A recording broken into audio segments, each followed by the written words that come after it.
सदस्य आज आपल्या परिवारामध्ये अनेक सदस्य या ठिकाणी नव्यानं जॉईन व्हायला आलेले आहेत। त्यापैकीच डॉक्टर बाबासाहेब आंबेडकर मराठवाडा विद्यापीठानं ज्यांना पक्षवेडा असं समजलेला एक व्यक्ती आपला आमलिया की ज्या ठिकाणी विद्यार्थ्यांचं हित असेल म्हणजे रिटायरमेंटच्या नंतर सुद्धा विद्यार्थी हित जोपासलं गेलं पाहिजे आणि आपण समाजाचं काहीतरी देणं लागतो या उदात्त भावनेतून या ठिकाणी सतत ध्येयवेडे स्वरूपानं कार्य करणारे आपल्या जालना जिल्ह्यातील मत्स्यधरी शिक्षण संस्थेतील अंकुशरावजी टोपे महाविद्यालय आताचं जे आहे त्या ठिकाणी समाजशास्त्र विभाग प्रमुख म्हणून राष्ट्रीय सेवा योजनेचे कार्यक्रम अधिकारी म्हणून त्या ठिकाणी ज्यांनी उत्कृष्ट असं कार्य केलं आणि तिथून सेवानिवृत्त झाले। आम्ही सर्व त्यांचे विद्यार्थी आहोत। असे असणारं आगळं वेगळं व्यक्तिमत्व आमच्यासाठी हृदयस्थ असणारे मार्गदर्शक असणारे परम आदरणीय प्राध्यापक डॉक्टर विठ्ठलाचे भक्त पारायण नारायणरावजी बोराडे सर हे आज आपल्या या ठिकाणी उपस्थित झालेले।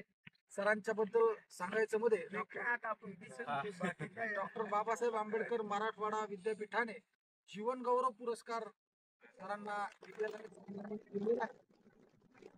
याचबरोबर राष्ट्रीय सेवा योजनेचे अनेक पुरस्कार सरांच्या नावावर आहेत आणि आज मत्स्यधरी महाविद्यालयामध्ये जे काही झाडं आपल्याला दिसतात तर त्या झाडामध्ये जो काही प्राण ओतलेला आहे तो म्हणजे खऱ्या अर्थानं बोराडे सरांचा।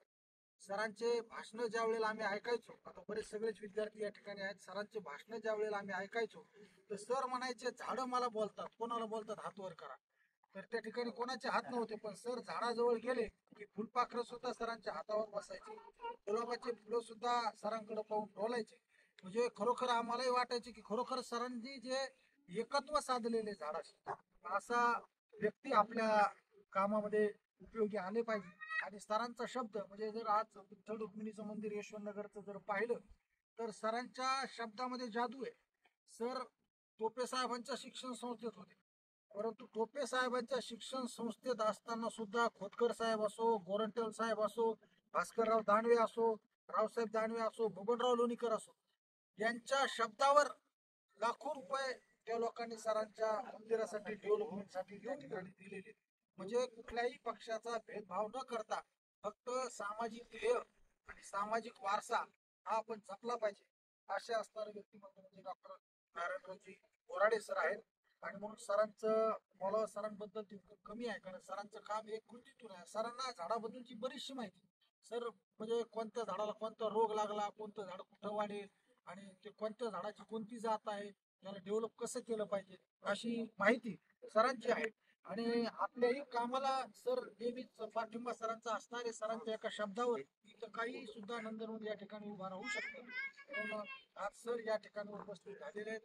त्याचबरोबर या गावचे ज्यांच्या गावाच्या शिवारात मध्ये आपण या ठिकाणी काम करतो असे असणारे परम आदरणीय आमचे मित्र आणि सामनगावचे सरपंच आदरणीय नेमाने सर हे सुद्धा या ठिकाणी उपस्थित झालेले आहेत।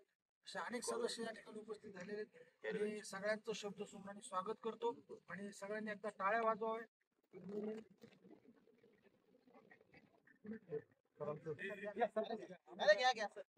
सर्व नवीन सदस्यांचं स्वागत करूया।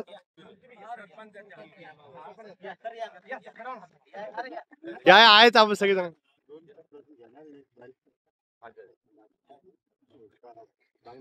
एक मिनिटात 2 मिनिटात बोलतो। मला पहिला आभार मानतो आमच्या ऋषी बाबाची की अशा ठिकाणी मला जिथं आनंद मिळतो तिथं आवडतं मला। तसं बाईला कुंकू लावायचं म्हणलं की किती वेळ थांबते घाईत नाही म्हणतच नाही। एखादी बाई निघाली की ती म्हणते कुंकू लावते, थांबा पुन्हा 10 मिनिटं थांबता। मला झाडाचं नाव सांगितलं की पहिल्यापासून आहे आणि बाबा म्हणले तसं तुम्ही म्हणले दाखवा तर मी 10,000 झाडं दाखवतो। 10,000 हा पण एक आनंद आहे। पण मला अशा ठिकाणी आणलं बाबांनी की जिथं काही करण्याची जागा आहे, करू शकतो, स्कोप आहे। आणि म्हणून पहिलं तुम्ही मला या ग्रुपमध्ये जॉईन करून घेतल्याबद्दल आभार मानतो। आणि 6 तारखेपर्यंत एकादशीचं तिथलं आमच्या मंदिरामधलं नियोजन असतं त्यामुळं इथं एक झाड माझ्या हाताने असं लावणार आहे त्या वरच्या टेकड्या तिथं तुम्हाला नावही सांगतो, झाडही सांगतो। आणि ते एक झाड ते राहील वडाचं इतकं झाड राहील की पिढ्यानं पिढ्या ते गेलं पाहिजे। ते झाड मी लावलेलं झाड मरत नाही, म्हणत नाही. कारण आता काय होईल ते एक झाड लावलं की मी रविवारी काकडी जायला निघाले की लय नाही आम्हाला काय अडचण नाही. मधून गाडी आणली की 10 मिनिटात वडाचं झाड तिथं वर लावी आणि तिथला कॉर्नर. आता बाबाची जिल्हा आहे, बाबा 6 तारीख होते. वेगवेगळ्या झाडांचे प्रकार असतात. मी आता हे सांगितलं. मला काल बाबांनी रूपरेषा सांगितली असती तर समजा आता माझ्याकडे तेरड्याचे रोप आहे.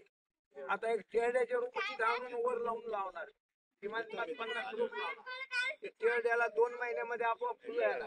आणि एकदा तेरडा पसरला, 5 रंगाचा तेरडा असतो. त्या 5 रंगाच्या तेरडाला येतात फुलं येतात, त्याला पावसाच्या पाण्यावर येतात. आणि एकदा फुलं झाले की पुन्हा लावायची गरज नाही. आता हे झाड आहे बाकी इथलं, त्याला कटिंग करून आता तुम्ही आज पाहिलं झाड, याला आता आणखी पुढच्या वेळेस येईल तेव्हा तुम्ही बघा कसं दिसेल. ते तेरड्याचे फुलं एकदा आले की असे काही फुलं टाकू आपण इथं की मोठाले वृक्ष आणि राहिल्या ठिकाणी फुलांची झाड की ज्याला कशाची गरज नाही, पाण्याची गरज नाही, रोज याची गरज नाही. तेरडा एकदा आला तुम्ही सांगतो 3 वर्षाची सगळी टेकडी कलरफुल होईल. वा वा. आपण कुठं गे, तुम्ही कोण्या गावचे, कोणी बदनापूरला, हे कुठं परभणीला, हे इकडं आपण सगळे जाणार आहेत. पण हे वतनदारीतच राहणार आहे. सरपंच इकडंच राहणार आहेत, काम आपण करणार आहेत. पण क्रेडिट कोणाला देणार आहेत? सरपंचाला जाणार आहेत. सरपंच म्हणजे मीच होतोय आणि सरपंचाला क्रेडिट आहे. सरपंच आता नेमाने तुम्ही आता विद्यार्थी असल्यामुळे थोडं अधिकारात सांगतो की किती नाली बांधा की लोक काय म्हणते नाली साफ होत नाही. हो, एक जण म्हणते माझी इथं पाणी थांबलं. तुम्ही नाली साफ करणाऱ्या माणसाला बोलविलं तर तेव्हा तुम्ही आज येत नाही. त्याला लय बोल, तो कर्मचारी तुमच्या गावातला आहे, त्याला तुम्ही जोरात बोलली की तुम्ही तुम्हाला घरात 10 मतं येतं. तुम्हाला घरात 10 मतं आहेत. त्या अनुभवातून सगळं शिकलेलं, अनुभवातून शिकलं. तुम्ही चांगलं काम करायला लागले, तुम्ही चांगलं काम करायला, तुमचाच मित्र असतो तेव्हा हे तर रिपीट होईल पुढच्या 5 वर्षाला. रिपीट नाही झाला पाहिजे. असे सगळे असतात. परंतु तुम्हाला ते सगळं काय असेल तिकडे काय किती काम करा काही करा, पण हे काम सरपंच म्हणून तुम्हाला सांगतो, सरपंच म्हणून तुम्हाला क्रेडिट देणारं काम कोणतं असेल, मुद्दा 2 क्रेडिट देणारं काम कोणतं असेल ते ह्या सरपंच देण्यात. आम्ही कोणी म्हणणार नाही, अशी माणसं येते की आम्ही म्हणणारच नाही. आम्हाला म्हणलं कोणी तुम्ही केलं तर मी म्हणतो सरपंचाने केलं आम्ही. आणि म्हणून याच्यामध्ये तुमचं योगदान कसं असतं, तुमचं योगदान महत्वाचं आहे. तुमच्या बरोबर आम्ही सगळेच. आपण मला सांगा, एकटा माणूस गेला तर काय होतं? काहीच होत नाही. एकटा माणूस गेला तर काहीच होत नाही. इतके जरा चला बरं कोण्या पुढाऱ्याकडे, सरपंचाला पुढे करायचं माघारी. सरपंच तुम्ही कोणत्या पक्षाचे माहित नाही, पण तुम्ही गेले की तुमचा पुढारी उभा राहायला पाहिजे की इतके माणसं आले.